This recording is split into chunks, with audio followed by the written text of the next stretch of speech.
안녕하세요. 오늘은 다른 여러 이렇게 불교 강의에서 항상 빠뜨리지 않는 게 깨달음에 관해서 이렇게 주제를 잡고 강의를 하는 것이 많은 분들이 그렇게 하시더라고요. 그래서 저도 그렇게 해야 되지 않나 싶어서 정각에 이르는 길이라는 제목으로 오늘 한번 여러분하고 논의해 보겠습니다. 깨달음에 이르는 길, 몇 개가 있을까요? 깨달음에 이르는 길이 하나일까요? 둘일까요? 아니면은 무수히 많을까요? 이런 의문이 일단은 들고요. 이런 이제 그 주제를 잡아서 우리가 공부해 나갈 때 이런 문제를 해결해야 될 것 같습니다. 제가 이렇게 그 니까야 경전을 읽고 이해한 바로는 이 두 가지 측면으로 이 주제를 접근할 수 있어요. 아마 이렇게 접근하신 이렇게 내용을 들어보지는 아마 않으신 분이 더 많으실 거예요. 부처님께서, 석가모니 부처님께서 깨달음에 이루신 그 길과 그 다음에 그렇게 해서 깨달음에 이르신 석가모니 부처님께서 제자들한테 가르쳐 주신 길, 이 두 가지 측면으로 볼 수 있습니다. 석가모니 부처님께서 깨우치지 않으셨을 때 석가모니 부처님께서 스스로 깨달음의 길을 찾아서 깨우치신 그 길이 있습니다. 그 길이 있고, 그 다음에 그렇게 깨우치시고 난 다음에 많은 제자들한테 너희들은 이런 방법으로 다가가서 깨달음의 정각에 이르라 라고 가르치신 내용이 있어요. 그래서 제자들은 모두 그 가르침에 따라서 정각을 이루세요. 이 두 가지 측면으로 볼 수 있습니다. 그러면은 이 두 가지 측면이 과연 같을까 다를까? 같다면 얼마나 같고 다르다면 어디서 다른가 하는 부분들을 또 명료하게 아셔야 됩니다. 그래서 오늘은 첫 번째, 정각에 이르는 길에서 석가모니 부처님께서 깨우치시기 전에 스스로 찾아서 이루었던 깨달음에 이르렀던 그 길을 따라가 보겠습니다. 되셨습니까? 석가모니 부처님께서 이렇게 그 출가를 하셔가지고 출가의 동기는 이제 니까야 경전에 어떻게 나오냐 하면은 한번 잘 들어보십시오. 사람들은 태어나는데 그게 당연하다라는 거예요. 당연히 태어나는데 그 태어난 당연한 것에서 태어남을 추구한다라는 거예요. 사람들은 늙는데 그 당연하게 늙는 것에서 또 늙음을 구한다라는 거예요. 그리고 사람들은 병든다 이거예요. 병드는 것이 당연한데 그 당연한 것에서 다시 병듦을 구한다라는 거예요. 그리고 사람은 죽는데 당연하게 죽는 거기에서 다시 죽음을 구하더라는 거예요. 사람들이. 그래서 사람들이 당연히 고통스러운데 고통을 겪는데 그 당연히 겪는 고통 속에서 또 고통을 구하더라는 거예요. 사람들은 오염이 당연히 되는데 당연하게 오염이 되는 그곳에서 또다시 오염을 구하더라는 거예요. 그걸 이제 보신 거예요. 그걸 자각하신 거예요. 사시면서 그걸 자각하자 사람들의 그런 삶과 자기 자신의 삶도 동일하다라는 것, 다르지 않다라는 것을 보고 굉장히 자긍심과 자부심을 잃어버려요. 그래서 어떻게 하냐면은 내가 젊고 이렇게 직위가 높고 그 다음에 집안이 장수 집안이에요. 그 당시에 장수에 대한 그런 자부심도 다 잃어버려요. 잃어버리고 어떻게 생각을 하시느냐 하면 사람은 태어나는 것이 당연한데 나는 그 당연한 것에서 재난을 보고 태어나지 않음을 구하겠다. 당연히 늙어가는 것에서 재난을 보고 늙지 않음을 구하겠다. 당연히 병들어가는 것에서 재난을 보고 병들지 않는 것을 구하겠다. 당연히 사람들은 죽는데 그 죽는 것에서 재난을 보고 나는 죽지 않은 것을 구하겠다. 사람들은 당연히 고통을 겪는데 그것에서 재난을 보고 고통을 당연히 겪는 데에서 고통 겪지 않음을, 고통 없음을 구하겠다. 당연히 사람들은 죽는데 그것에서 재난을 보고 죽음이 없는 것을 구하겠다. 고통이 없는 것을 구하겠다. 그 다음에 오염되지 않는 것을 구하겠다. 이렇게 해서 태어남이 없고 늙음이 없고 병듦이 없고 죽음이 없고 그 다음에 고통이 없고 오염이 없는 그런 성스러운 경지를 구하리라 하고 출가를 합니다. 많은 여러 가지 이렇게 출가의 동기를 설하시는 분들이 계시지만 경전에는 이렇게 나옵니다. 그렇게 해서 맨 처음 찾아가신 분이 미틸라의 박가와 스님입니다. 박가와라는 이름은 이분의 이름인데 경전에는 박가와가 대부분의 도공인을 이렇게 도자기 만든 사람들을 이름을 도공인을 박가와라 그래요. 그래서 물론 이제 100% 확실하지는 않지만 그런 것으로 보면 이 박가와 스님은 전생에 출가하기 전에 혹은 집안이 도자기를 만드는 사람의 집안이다라고 추측할 수 있어요.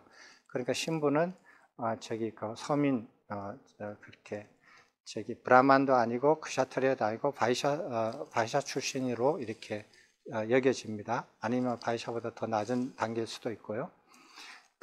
이런 선인을 찾아가는데 출가한 석가모니 부처님께서 항상 이렇게 다른 출가 수행자를 보면 두 가지 질문을 해요.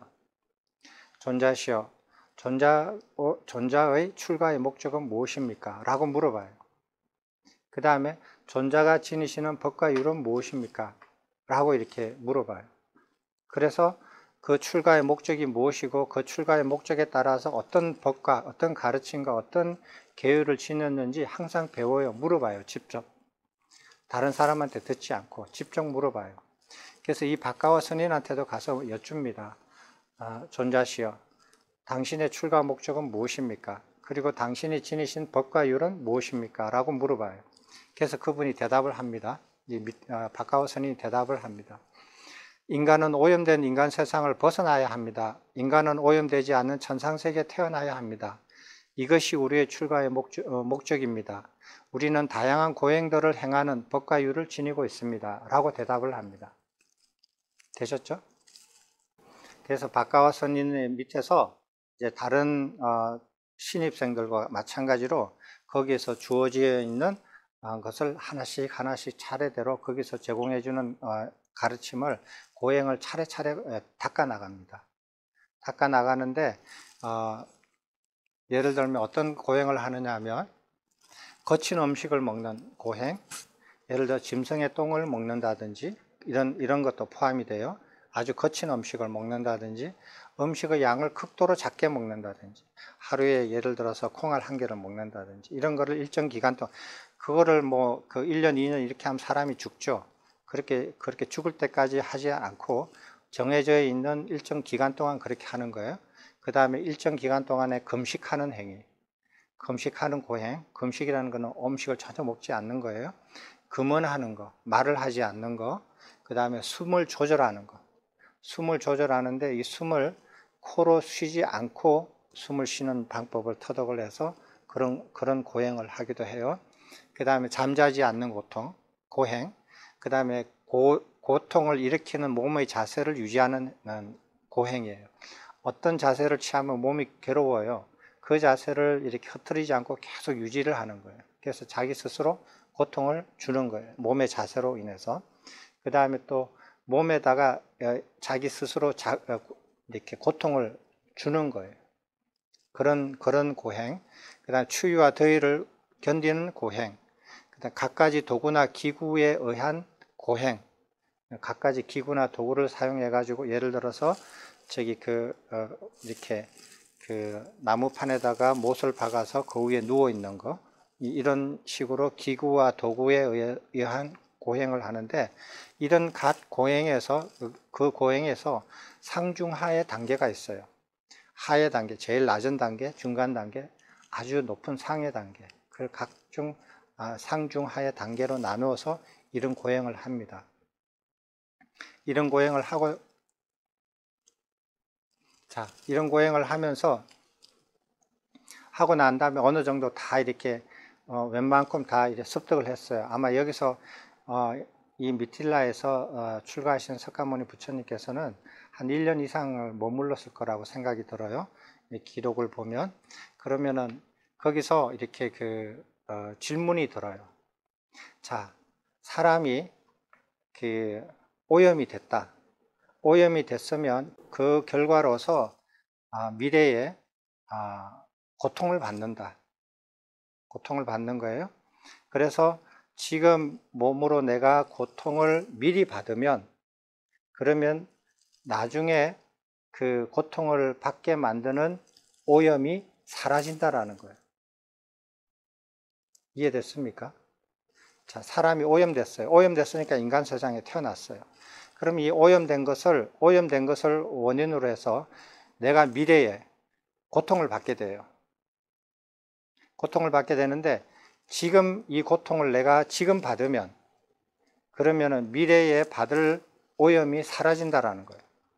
이게 고행하는 사람이 주장하는 거거든요. 그래서 의문이 생기는 거예요. 자, 내가 지금 오염이 됐다. 그런데 그 결과로서 다음 생에 내가 고통을 받는다. 그러면 지금 내가 고통을 미리 받아서 그 오염이 없어진 것은 미래 세상에 가야 내가 알 수 있어요. 그렇지만 어떤 오염의 경우에는 현생에서 오염을 짓고 현생에서 고통을 받는 수가 있어요. 그렇잖아요. 그럼 현생에서 내가 그 고통을 미리 받으면 현생에서 그 오염이 없어져야 되거든요. 그렇잖아요.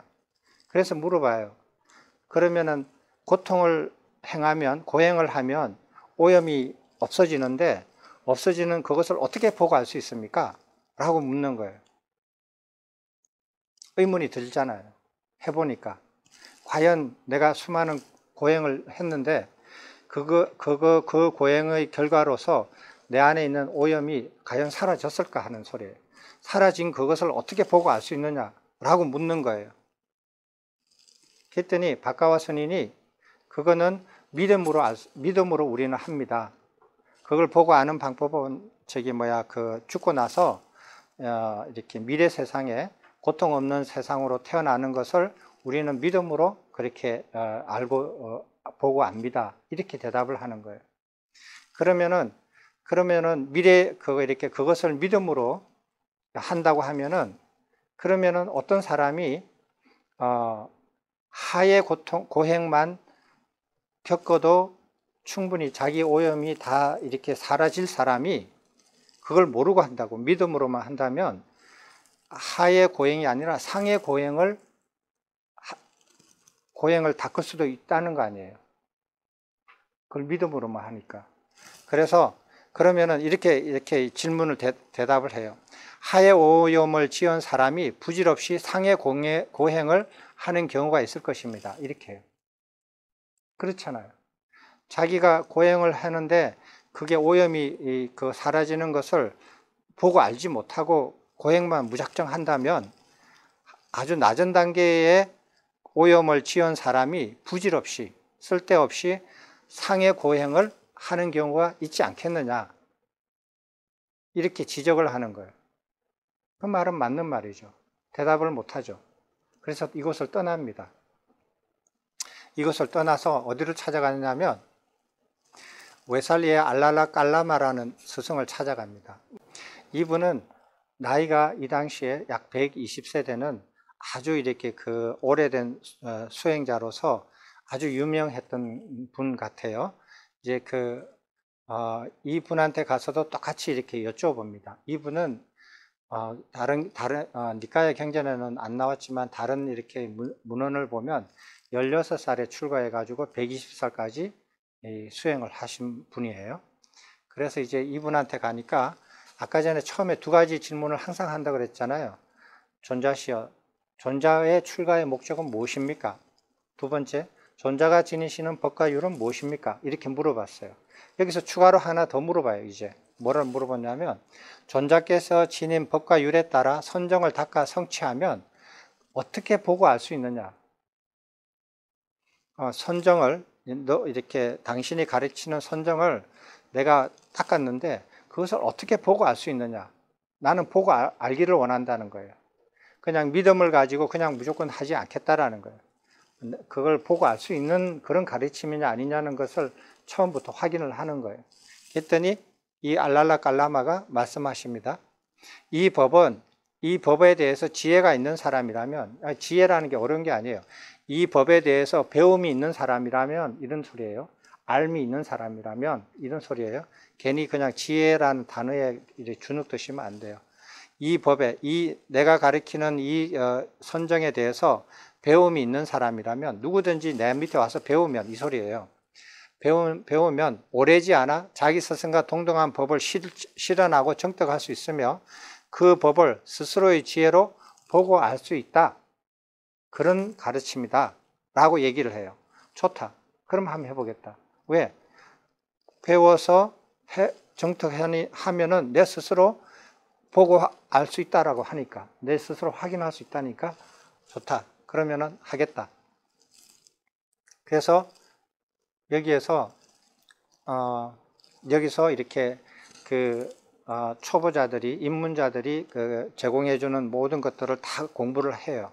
그리고 다 성취를 해요. 그래서 이분이 직접 가르치는 게 아니라 그 밑에 있는 제자들이, 앞선 제자들이 신입생을 가르치겠죠. 그걸 다 배웠어요. 다 배우고 난 다음에 나는 이렇게 선정들을 다 닦았습니다. 가르쳐준 대로 다 닦았습니다. 라고 얘기하니까 그 밑에 가르치던 제자들이 맞습니다. 당신은 그것을 다 이해했고 성취했습니다. 라고 인정해 줬어요. 인정해 주니까 석가모니 부처님께서 이제 의문이 드시는 거예요. 그러면 저 알랄라 깔라마 저 스승은 우리들 중에서 최상의 지혜를 가지고 있다는데 그 최상의 지혜가 뭔지, 이제 여기 밑에서 다 배웠으니까 직접 스승한테 찾아가서 마지막으로 배워보겠다라고 이제 스승을 찾아가요. 찾아가서 어떻게 하느냐면 최상의 법을 스스로 최상의 지혜로 알고 보면서 실현하고 정득한다고 선언하십니까? 그러니까 그 스승한테 스승이 정득하신 그 최고의 그 선정 상태를 어떻게 그거 스스로 실현하고 정득하고 보고 알아서 선언하십니까? 보고 알고 직접 이렇게 체험을 해서 어떻게 말씀하십니까? 이렇게 물어봐요. 그래서 스승이 내가 최고의 지혜로 이루어진 성취한 선정의 단계는, 최고의 단계는 무소유 처정이다. 무소유 처정은 이러이러한 것이고 너가 이렇게 배워서 이렇게 하면은 너도 성취될 것이다. 라고 설명을 해줘요. 그래서 석가모니 부처님께서 무소유 처정을 배워서 어떻게 생각하냐면은 나도 선정에 대해서 배움이 있다. 배웠다. 이게 지혜가 있다. 그리고 나도 노력을 한다. 나도 스승과 같이 열의가 있다. 그리고 나도 이렇게 이때까지 닦은, 여기 들어와서 이 문중에서, 여기 문화에서 와서 닦았던 성취된 선정도 있다. 그러니까 나도 열심히 하면 스승이 이룬 무소유 처정을 성취할 수 있을 것이다. 확신을 가지고 열심히 해요. 근데 제가 이렇게 공부하면서, 경전 공부하면서 참 이상하게 어려웠던 점 중에 하나가 여기 무소유 처정인데, 여러분은 무소유를 무슨 뜻으로 생각을 하세요? 무소유가 뭐예요?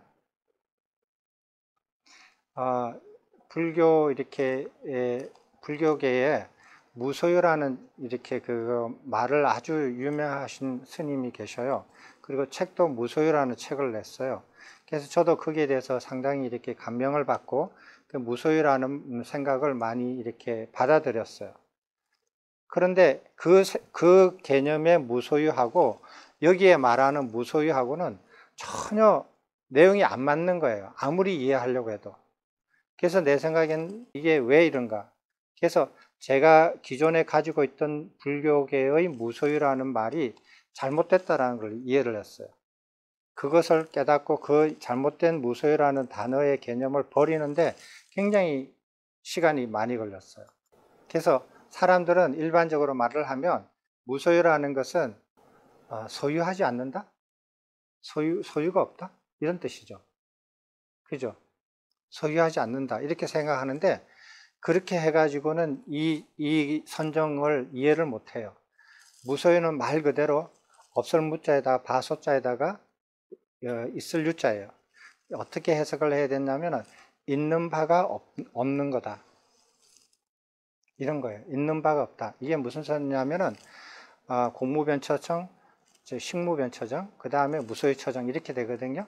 여기에서 의식 스스로를 있는 것이 없다라고 인식하는 단계를 말을 하는 거거든요. 그래서 글자 그대로 있는 바가 없다. 있는 바가 없다라는 게 무소유예요. 가지고 있지 않는 것을 무소유라고 하지 않아요. 됐습니까? 그런 경우가 있었어요. 자, 그렇게 다 해가지고 이렇게 스승이 가르쳐준 무소유 처정을 정득해서 실현을 해서 스승을 찾아갔어요. 찾아가지고 스승한테 얘기를 합니다. 스승께서 이러이러한 연유로 무소유 처정을 실현하고 정득하였다고 선언하지 않으셨습니까? 그러니까 맞대. 맞아. 내가 그렇게 했어요. 그러니까 석가모니 부처님도 저도 똑같은 이유로 무소유 처정을 실현하고 정득했다고 선언합니다. 라고 스승 앞에서 말을 했어요. 그랬더니 스승이 듣고 자기가 그거 이뤘던 무소유 처정과 석가모니 부처님께서 저기 출가하셔서 이제 무소유 처정을 이룬 거하고 똑같이 이뤘다라는 걸 이제 서로 인정을 했어요. 인정을 해서 어떻게 말씀을 하시냐면 그 120살 된 알랄라 깔라마가 이 당시 석가모니 부처님은 30대 초반이에요. 30대 초반인 고타마 사문에게 뭐라고 얘기하냐면 존자와 같은 분이 우리의 동료 수행자가 되는 것은 참으로 우리에게 이득이고 큰 축복입니다. 이처럼 내가 알던 그 법을 존자가 알고 존자가 아는 그 법을 내가 알았습니다. 오십시오 존자여, 우리 둘이 함께 머물면서 이 교단을 수호해 나갑시다. 이렇게 하는 거예요. 그러니까 120살 된 스승이 30대 초반인 석가모니 부처님 보고 당신과 나와 그 성취한 그 선정이 같으니까 우리 둘이 힘을 합쳐서 이 교단을 가르치십시다. 이렇게 제안을 해요. 이분도 괜찮은 분이죠. 근데 요즘 이런 분들이 없어요. 요즘은 이런 마인드를 가지신 분들이 별로 없어요. 스승들 중에서도. 자, 그러면은 그렇게 이제 스승이 인정을 했지만 석가모니 부처님께서는 스승한테 다시 여쭙니다. 자, 선정을 닦으면 범천에 태어난다고 했는데 범천에 태어난다라는 것은 어떻게 보고 아느냐 이거예요. 자, 어떤 선정을 이렇게 가르쳐 준 대로 닦아서 이루는 것은 보고 알았다. 보고 알았다. 그건 좋다 이거야. 근데 선정을 이렇게 닦아서 출가의 목적이 범천에 태어나는 거다. 범천에 태어나는데 어떤 선정을 닦으면 어떤 범천에 태어나고 어떤 선정을 닦으면 어떤 범천에 태어난다라는 것을 어떻게 보고 알 수 있느냐 라고 물어봐요. 스승한테. 무소유 처정을 닦아서 너가 가르쳐준 스승이 가르쳐준 그 선정을 닦아서 성취했는데 그걸 닦으면 어떤 범천에 태어날 거냐. 내가 죽고 난 다음에. 그걸 어떻게 보고 알 수 있느냐. 미리 지금 현재. 그때 스승이 나는 믿음으로 그렇게 믿음으로 그거를 받아들이고 그리고 선정을 닦아왔다. 이렇게 말씀하시니까 석가모니 부처님께서 어떻게 말씀을 하시냐면 범천에 태어난 것과 상관없는 선정을 믿음으로만 닦는 경우가 있을 거다. 있을 수 있잖아요. 왜? 선정을 닦으면서 범천에 태어난다라는 것을 믿음만 가지고 하지 그 결과를 선정을 닦고 난 다음에 성취하고 난 다음에 자기가 그걸 어떻게 보고 알 수 있는 방법이 없기 때문에 믿음으로만 한다면은 그럴 수 있잖아요. 어떤 선정을 닦는데 범천에 안 태어날 수도 있잖아요. 그런 선정을 닦을 수 있다는 거예요. 그 두 번째, 범천에 태어난다 하더라도 태어나고 늙고 병들고 죽는 것은 벗어날 수 없습니다. 그죠? 그래서 떠납니다. 그래서 라자가와의 우타카 라마푸타라는 분을 만나요. 이분한테도 똑같이 질문을 합니다. 근데 이분은 그 알랄라 갈라마하고 달리 비상비비상처정에 대해서 말을 해줘요. 비상비비상처정은 뭐냐면은 아까 전에 무소유가 있는 바가 없다라는 거거든요. 근데 있는 바가 없다라는 것도 부정하는 거예요. 그래서 근데 무소유처가 비상인데 그 앞에다 비자를 하나 더 붙여서 비비상이에요. 그래서 비비상에 대해서 설명을 해줘요. 그래서 그거에 대해서 이제 다시 똑같은 방법으로 선정을 닦아서 그 스승한테 얘기를 해요. 똑같이 이제 정떡에서 스승이 인정을 해요. 아까하고 똑같은 그런 대화를 합니다. 그래서 이제 근데 그 대답이 좀 달라요. 우타카 라마푸타라는 분은 맨 끝에 뭐라고 얘기하냐면 앞에 거는 얘기가 같은데 존자는 젊고 나는 이미 많이 늙었습니다. 오십시오 존자시여 이제 그대가 스승이십니다. 그대가 여기 교단을 지도해 주십시오. 이렇게 얘기를 해요. 그러니까 비상비비상 처정을 가르쳐 줬는데 그것을 실현하고 정떡했다. 그리고 그것을 나도 인정하고 여기 똑같이 성취했다라는 것을 서로 인정을 해요.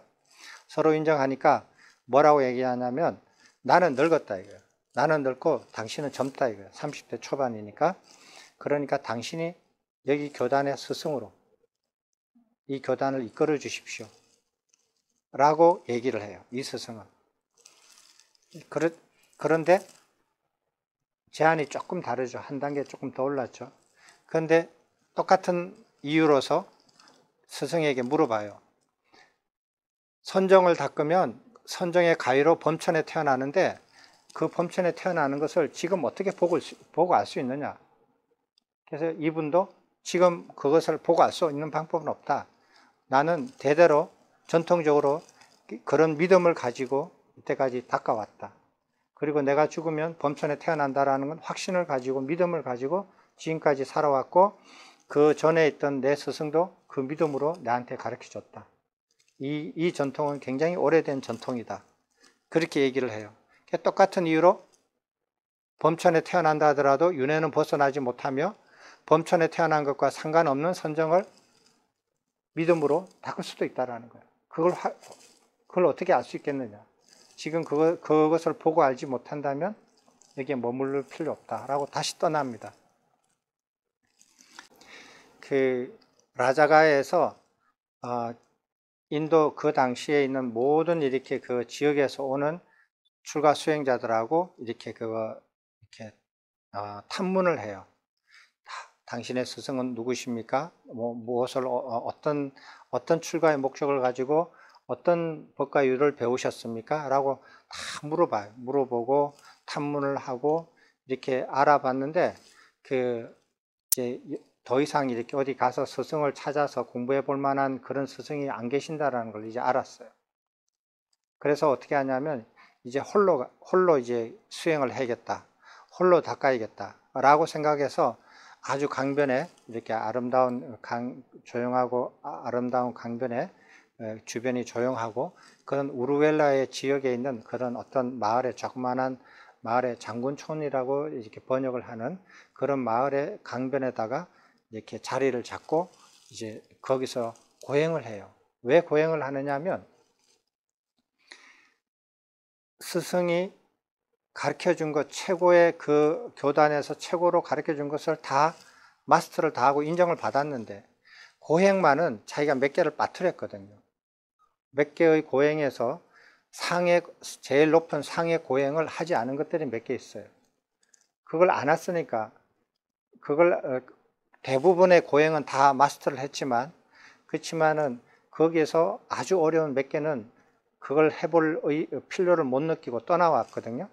그거를 마음에 걸리는 거예요. 그래서 그걸 한번 여기서 마무리해보자 라는 생각을 하셔요.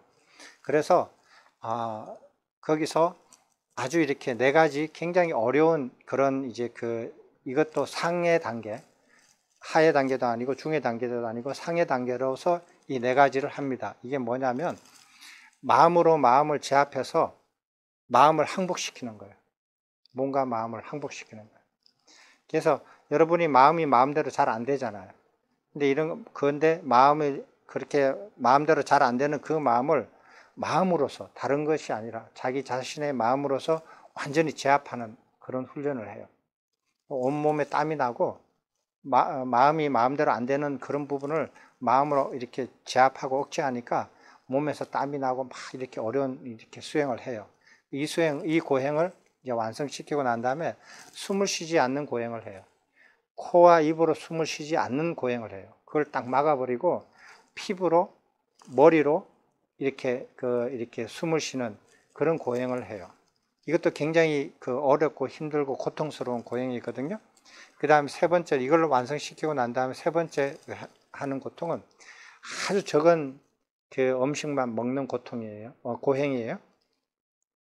그래서 음식을 너무 이제 적게 먹어서 이렇게 배를 만지면 손이 닿아지고 손을 닿으면 배가죽이 만져진다 할 정도로 이렇게 야위어졌어요. 그리고 여러분들이 경전 다 읽어보시면 아시겠지만 여기 경전 다 인용이 되어 있습니다. 이렇게 소변을 보려고 일어나면은 이렇게 몸이 꼬꾸라지는 거예요. 서 있지를 못해서. 이렇게 그런 이제 표현이 있습니다. 그리고 일정한 기간 동안에 모든 음식을 끊는 고행, 이런 지극한 고행을 해요. 이 고행을 다 마치고 난 다음에 어떤 생각을 하냐면 이런 생각을 해요.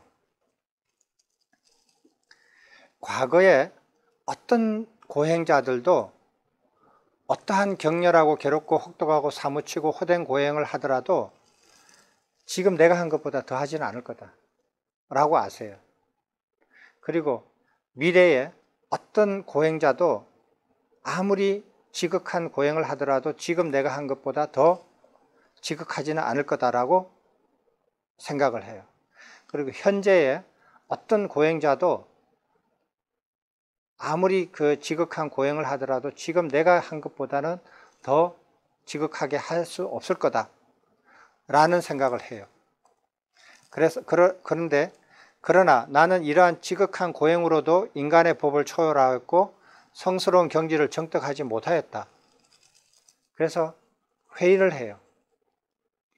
다른 정각에 이르는 다른 길이 없을까? 고행은 스스로 생각을 하기를 과거, 미래, 현재에 어떤 출가 수행자가 고행자가 하는 고행보다도 내보다도 더 심하게 지극하게 할 수는 없다. 그것까지 자기 해보고 이제 스스로 이제 판단을 하는 거예요. 그까지 가보고 난 다음에 판단을 하는 거예요.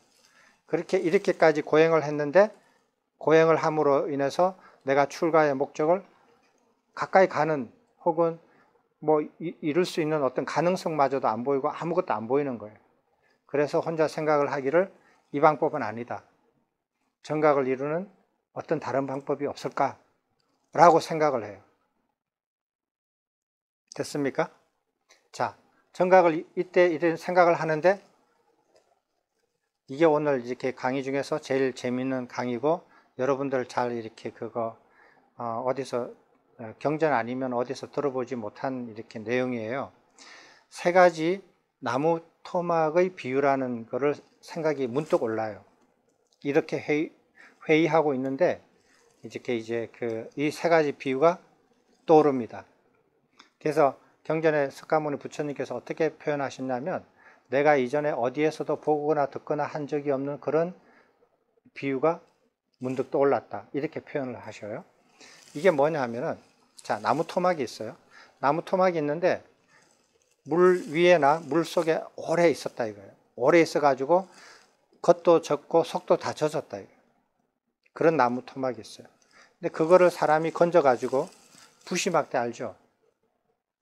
부시막대 왜 이렇게 하는 거. 원신들이 이렇게 불할 때 나무 토막에다가 구멍을 이렇게 뚫어가지고 조금 파서 이렇게 해서 불을 피우잖아요. 그걸 부시막대라 그래요. 그래서 그런 젖은 나무 토막을 가지고 와서 어떤 사람이 불을 피우려고 부시막대로 아무리 비벼도 불을 피울 수 있겠느냐 하는 소리예요. 불을 피울 수 없죠. 왜? 겉도 젖고 속도 젖었으니까. 불 피우는 고사하고 부시막대까지 젖어버릴 수가 있어요. 그렇죠. 그 다음에 두 번째 비유가 뭐냐면, 그러면 물에 오랫동안 잠겨있던 그 나무 토막을 물에서 떨어져서 깨끗하고 양지 바른 땅바닥에다 옮겨놨어요. 근데 옮겨놨는데 세월이 좀 많이 안 지나가고 적당한 세월이 지나서 겉은 말랐는데 속은 아직 안 마른 거예요.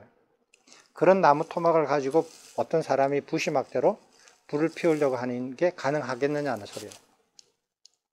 가능하지 않죠. 왜? 속이 젖었기 때문에.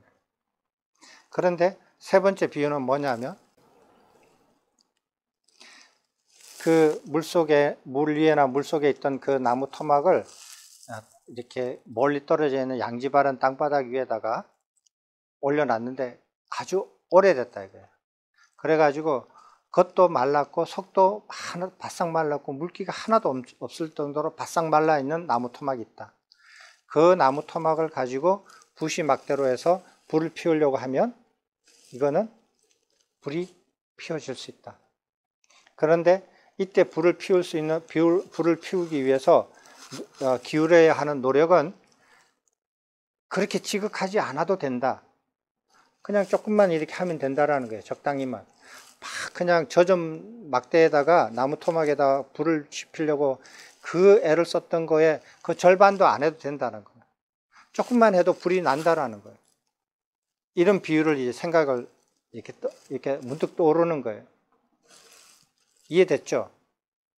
자, 그러면은 나무 토막이 뭐냐는 거예요. 여기서 비유해서 비유잖아요.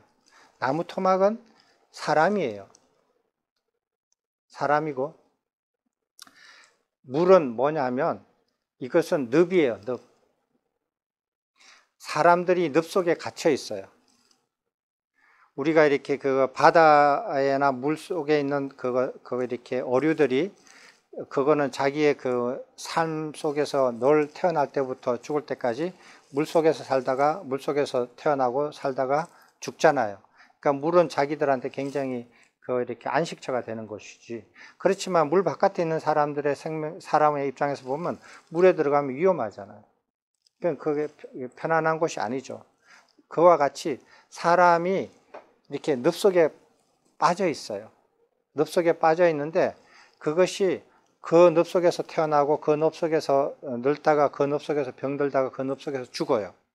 그래서 이 늪이 아주 자기한테는, 인간들한테는 편안한 안식처예요. 그게 늪 바깥에 있는 사람의 입장에서 보면 그게 아주 위험한 공간이 되는 거예요. 그런 늪에 빠져 있는 거예요, 인간들이. 그래서 인간들이 빠져 있는 이 늪, 그 다음에 인간에서 더 빠지면은 축생으로 더 이렇게 그 늪에서 내려가면 축생이 되고, 축생보다 더 늪 바닥으로 내려가면 지옥이 돼요. 그리고 인간에서 조금 더 이렇게 늪에서 조금 늪 위로 올라가면 천계가 있어요. 신들이 사는 천계가 있거든요. 6개가 있어요. 6개가 쭉 있는데 그것도 늪 안에 다 포함이 되어 있어요. 이 늪 안에 포함이 되어 있는 거예요. 그래서 이런 세계를 뭐라고 표현하냐면 욕계라고 해요. 불교에서는. 근데 이 욕이 무슨 욕이냐면 감각적 욕망이라 그래요. 감각적 욕망 혹은 감각적 오욕이라고도 표현하는데, 감각적 욕망이라는 욕에 이렇게 욕이라는 늪에 빠져서 사는 것이 그 인간들이에요. 그리고 그 나무 토막은 인간이고, 물기가 감각적 욕망이고, 그 다음에 부시막대는 법과 율이죠. 자기가 이렇게 그 불을 피우려고 하는 법과 율에 해당되고, 그리고 부시를 이렇게 움직이는 노력, 그거는 자기가 그 법과 율에 따라서 얼마만큼 열심히 노력하느냐에 달린 거란 말이에요. 그러니까 인간이 늪에 오래 빠져 있는 상태에서는 아무리 좋은 법과 율을 가지고 아무리 노력을 해도 이것은 변화가 생기지 않는다. 불을 피울 수 없다. 그래서 고행을 하면서 깨달으신 게 뭐냐면 늪에서 빠져나와서 말려야 된다라는 거예요. 속과 겉을 다 말려야 된다. 그러니까 감각적 욕망을 다 떨쳐버려야 된다. 그러지 않으면은 불을 피우는 건 불가능하다라는 거예요. 이거를 아신 거예요. 그래서 부처님께서 사유하시는 거예요.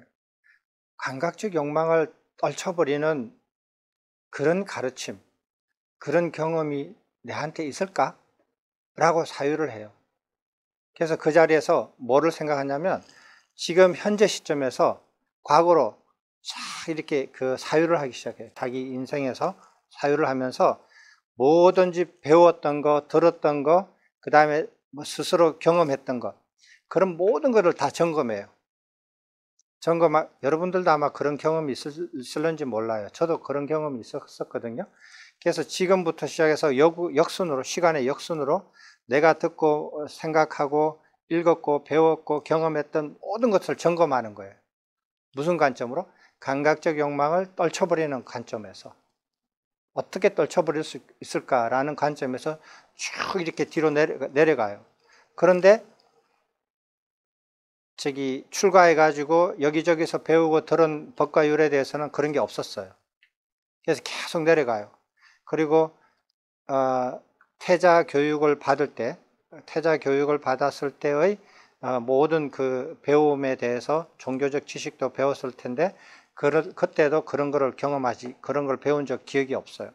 그런데 6살 때쯤, 대여섯 살 때쯤 돼서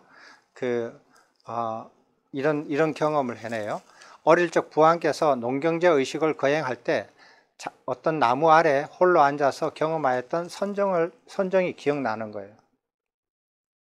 그때 어렸을 때 이렇게 농경제를 이렇게 봄에 농경제를 이렇게 왕하고 아버지 어머니 그러니까 부왕과 어머니하고 다 이렇게 나와서 밭에 가서 하루 이렇게 농부하고 똑같이 농사를 짓는 거를 해요. 그게 농경제인데 모든 사람들이 왕부터 해서 모든 이렇게 사람들이 신분 차이 없이 모두 들에 나가서 하루 똑같이 농부처럼 일을 해요.